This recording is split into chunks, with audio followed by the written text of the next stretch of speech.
Aias, quando o reino se rachou e a palavra se tornou o poder verdadeiro.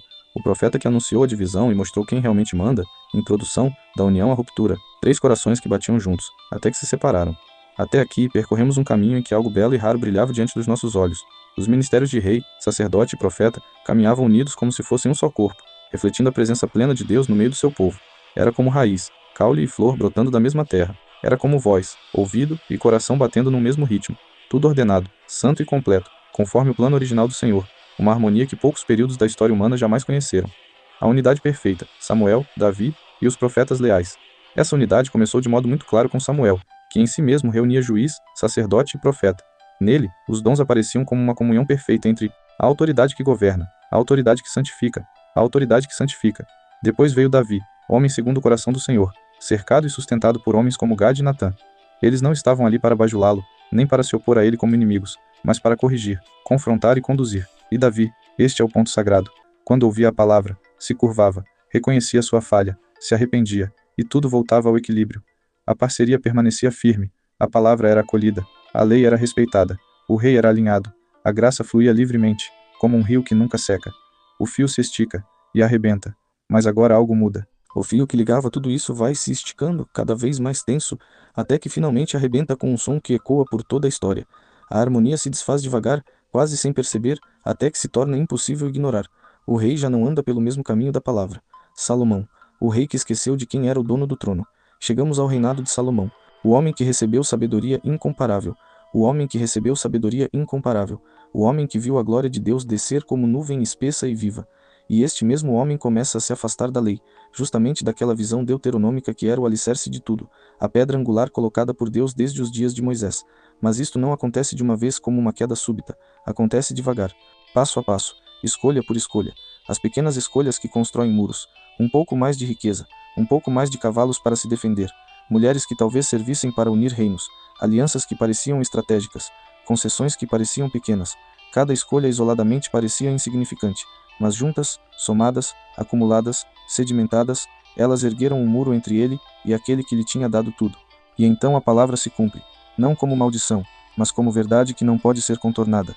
Quando Salomão já era velho, as suas mulheres inclinaram o seu coração a seguir outros deuses, e o coração de Salomão não era inteiro para com o Senhor, seu Deus. O cenário, tudo parecia sólido, imutável e eterno, tudo parecia sólido, imutável e eterno, como montanhas que não se movem com o vento. O templo estava pronto, suas paredes revestidas de ouro, aquele templo que havia levado 7 anos para ser construído, aquele edifício onde a própria glória de Deus habitaria. O palácio estava concluído depois de anos, revestido de cedro fino e pedra polida. Riquezas fluíam sem parar, como se fossem inesgotáveis. Fama corria pelas nações até os confins conhecidos. Todos falavam de Salomão, do homem mais sábio que jamais existira. Mas por dentro, na estrutura invisível do coração, tudo estava rachando, devagar, dia após dia. A violação da lei deuteronômica. Salomão desobedeceu repetidamente aquilo que a visão deuteronômica deixara claro desde o princípio, escrita com o dedo de Deus. O rei não podia se fazer poder absoluto independente do Senhor. Ele era governado pela lei tanto quanto o menor dos servos, tanto quanto a viúva ou a criança no portão. Como está escrito em Deuteronômio 17 e 16:17. Aquele versículo que todo rei de Israel deveria ter gravado em seu coração. O rei não deveria multiplicar para si cavalos, nem multiplicar para si mulheres, nem multiplicar para si prata e ouro em grande quantidade. Mas Salomão fez tudo aquilo que lhe havia sido proibido. Ele sabia cada palavra dessa lei. Ele a conhecia, a amava, a copiava, a ensinava, e ainda assim decidiu viver acima dela. O paradoxo trágico, sabedoria sem obediência, e aqui reside o paradoxo que ecoa através dos séculos. À medida que Salomão ia construindo o próprio brilho, ia se afastando da luz verdadeira, como uma vela que tenta brilhar mais forte que o sol e acaba se apagando sozinha. O problema não foi falta de sabedoria, porque ele era o homem mais sábio que já viveu. Não foi ignorância, porque ele conhecia cada mandamento. Foi escolha consciente, colocar outros senhores, outras riquezas, outras alianças ao lado do Senhor, como se Deus pudesse dividir o seu lugar com qualquer coisa feita por mãos humanas. Quando o rei deixa de obedecer, quem fica com a responsabilidade? E quando o rei deixa de obedecer a palavra, quem mantém o padrão? Quem levanta a voz quando todos os outros calam por medo ou interesse? Quem representa a justiça quando o próprio juiz se torna desleal? O papel do sacerdócio, ligado demais ao sistema, o sacerdote, que devia guardar a lei e ensiná-la de geração em geração, muitas vezes ficava preso ao sistema, ao ritual, ao cargo e às tradições, acabando de escanteio, calado ou complacente, com os olhos baixos e sem ousar falar alto, porque o cargo dava conforto. Porque o templo era sagrado e estava ao lado do palácio real, porque falar contra o rei era falar contra a ordem estabelecida, e ninguém quer perder o lugar que conquistou. O rei, poder visível, mas não supremo. O rei ocupava o trono, comandava exércitos, dava ordens, assinava decretos. Para os olhos humanos, ele era o maior, o primeiro, o centro de tudo, mas Deus nunca classificou assim. Para ele, a autoridade final não vinha de uma coroa polida, nem de um cetro de ouro. Vinha da palavra que permanece para sempre. Quem realmente manda? O profeta e a palavra. O profeta não dependia de cargo, de exército, nem de riquezas. Dependia unicamente de ter ouvido o Senhor e de não ter medo de repetir o que ouvira. E isto fazia dele, aos olhos de Deus, superior a qualquer rei, a qualquer autoridade, a qualquer poder que exista sob o céu. Não por si mesmo, mas porque carregava a palavra viva do Senhor. Quando o profeta falava, não falava um homem qualquer. Falava aquele que estabelece reis, e também os remove, que constrói impérios e também os divide. Aias de Siló, o profeta que rasga o reino. E é exatamente nesse momento, quando o equilíbrio se rompe, quando o silêncio toma conta da corte, quando ninguém mais ousa dizer a verdade, que surge Aias de Siló. Ele não chega para oferecer conselhos suaves, ele não traz histórias que acalmem o coração real. Ele chega carregando uma mensagem que vai cortar o reino ao meio e inaugurar uma nova era na história profética, em que Ei, palavra não depende mais de quem governa. Quem governa é que depende dela. Quem era Aias, livre, porque pertencia unicamente a Deus. Observe com atenção quem é Aias. Ele vem de Siló, aquele lugar santo, onde o tabernáculo esteve por séculos, terra sagrada onde moravam Eli e Samuel, o lugar onde a presença de Deus habitava entre os querubins antes de chegar ao templo novo. Ele não vem da corte, não foi chamado pelo rei, não comia à mesa do palácio, era inteiramente livre, porque pertencia unicamente àquele que o enviara. Não havia correntes visíveis presas a ele, nenhum salário, nenhum título, nenhuma segurança terrena, apenas a segurança que vem de estar de pé diante do próprio Deus. O encontro no caminho, um momento que muda a história.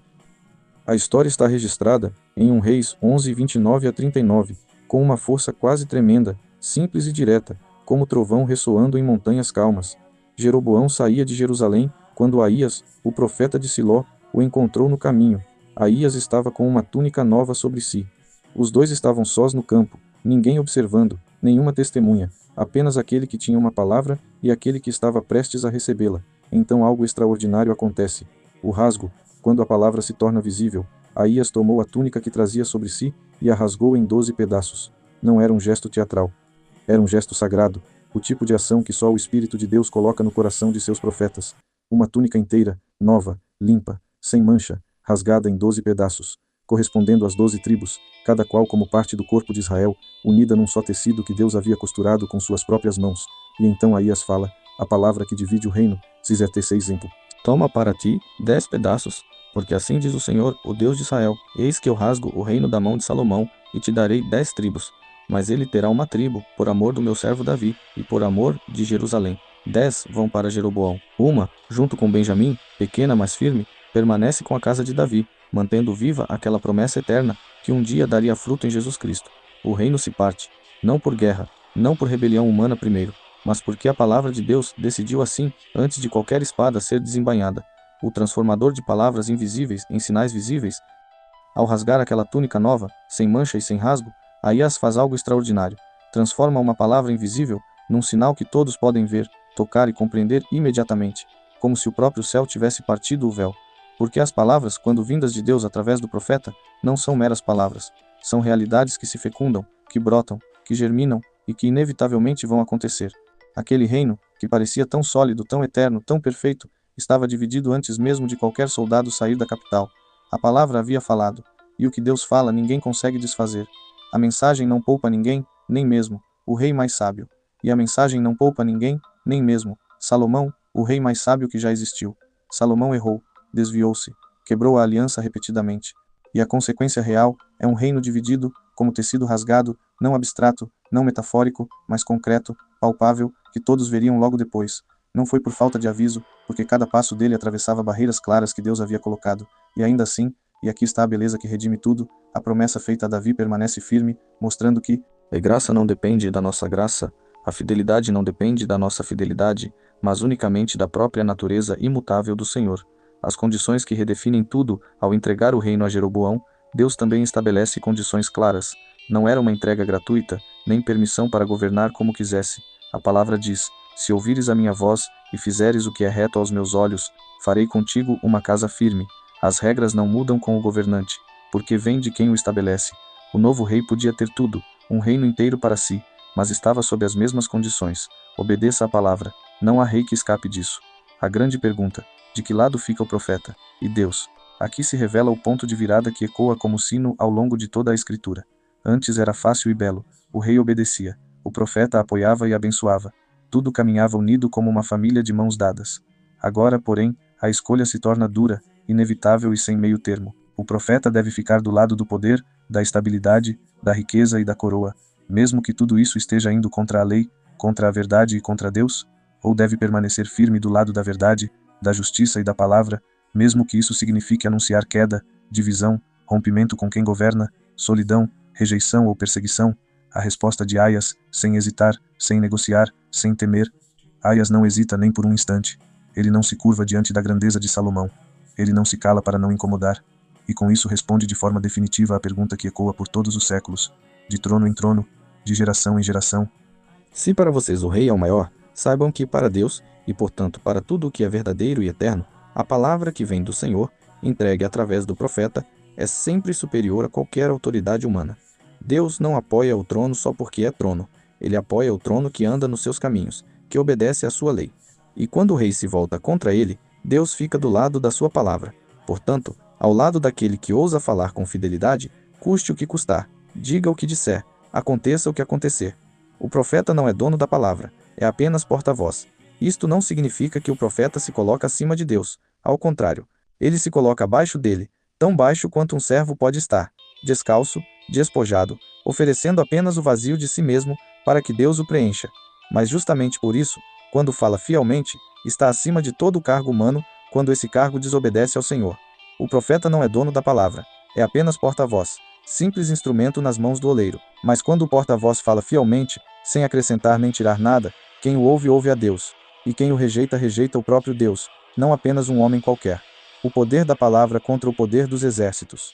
Não importa quantos exércitos tenha o rei, não importa quantas riquezas, não importa quanto ouro revestir as paredes do palácio. Se a palavra de Deus diz algo diferente, a palavra sempre vence no final, porque a palavra é viva, porque a palavra é poderosa, porque a palavra não pode retornar vazia para aquele que a enviou.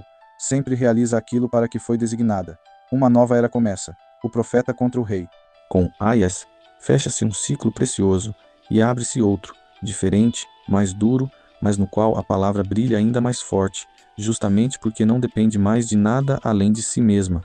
Antes havia unidade, parceria, correção que restaurava como chuva que devolve a vida. Agora surge uma nova realidade, conflito constante, oposição, profetas que falam e reis que fecham os ouvidos, perseguição e morte.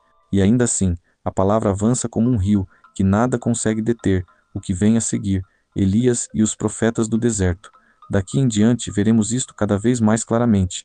Elias diante de Acabe, rei poderoso, rico e temido por todos, tremendo diante da palavra de um homem vestido de pele de camelo, que morava em grutas e desertos. Eliseu dizendo a reis o que fazer, e avisando quando estão errados, mesmo arriscando a própria vida.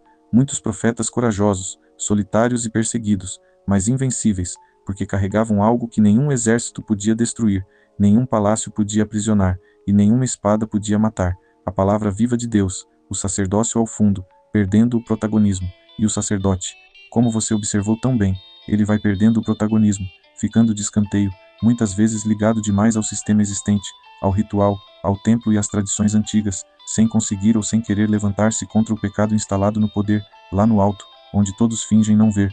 O profeta assume sozinho o lugar de guardião da verdade final, a autoridade que ninguém pode anular, porque não vem de eleição humana, nem de linhagem, nem de riqueza, mas diretamente do céu, da boca do próprio Deus. Quando tudo o resto falha, instituições, líderes, tradições, estruturas, sistemas, a palavra permanece, e Deus sempre encontra alguém disposto a levá-la adiante.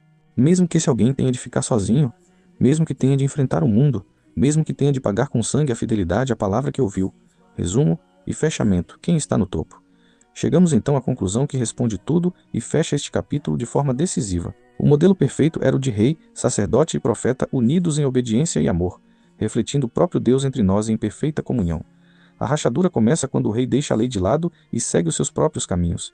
Salomão mostra que até mesmo a sabedoria, sem obediência, leva à queda, passo a passo, escolha por escolha. A escolha é impossível de evitar. Quando a parceria se rompe, o profeta é forçado a uma escolha impossível de evitar. Calar-se por segurança ou falar por Deus, custe o que custar. Aías escolheu falar sem hesitar, sem negociar e sem temer ninguém além do Senhor. A divisão como prova definitiva. A divisão do reino veio por palavra profética, e essa é a prova definitiva de que não é o rei que decide o destino da nação. É Deus falando através daqueles que o ouvem com atenção total. A ordem real vs. a ordem divina. Aos olhos do mundo, a ordem parece ser rei, sacerdote, profeta, mas aos olhos de Deus, a palavra está acima de qualquer autoridade terrena, porque ele não respeita a pessoa, nem o cargo, nem a coroa. A promessa que permanece, a fidelidade de Deus. E mesmo na queda, na divisão, na ruína aparente de tudo, a promessa permanece. A casa de Davi não desaparece, porque a fidelidade de Deus não depende da nossa, mas dele próprio. Salomão falhou.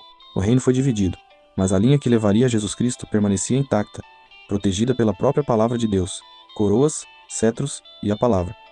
Pode haver coroas, cetros, palácios e exércitos, mas quando o profeta abre a boca e diz, assim diz o Senhor, tudo o resto fica em segundo plano, pequeno e passageiro, porque ali não fala um homem, fala aquele que estabelece reis e também os remove, que constrói impérios, e também os divide ao meio com um pedaço de pano rasgado, e uma palavra dita com calma, firmeza e autoridade, que ninguém consegue apagar. AIAS, SEM, poder humano. MAS com autoridade divina. Aias não tinha poder humano, mas tinha algo infinitamente maior, a certeza absoluta de que falava por Deus. E isso bastou para mudar a história inteira de Israel e Judá. E continua valendo hoje, amanhã e sempre. O que vem a seguir, Elias, o maior profeta. Daqui seguimos então para Elias, o maior de todos os profetas, que vai aparecer do nada, sem palácio nem corte, vestido de modo simples, e enfrentar não apenas um rei, mas uma rainha poderosa, e todo um sistema de idolatria instalado no coração do poder. E ali veremos, de modo ainda mais claro, que um homem com Deus é sempre maioria absoluta, não importa quantos estejam contra ele, não importa quão fortes pareçam ser os inimigos, nem quanto tempo a verdade pareça estar escondida. Porque a verdade não pode ficar escondida para sempre, porque a palavra não pode ser silenciada, porque Deus sempre encontra seus profetas.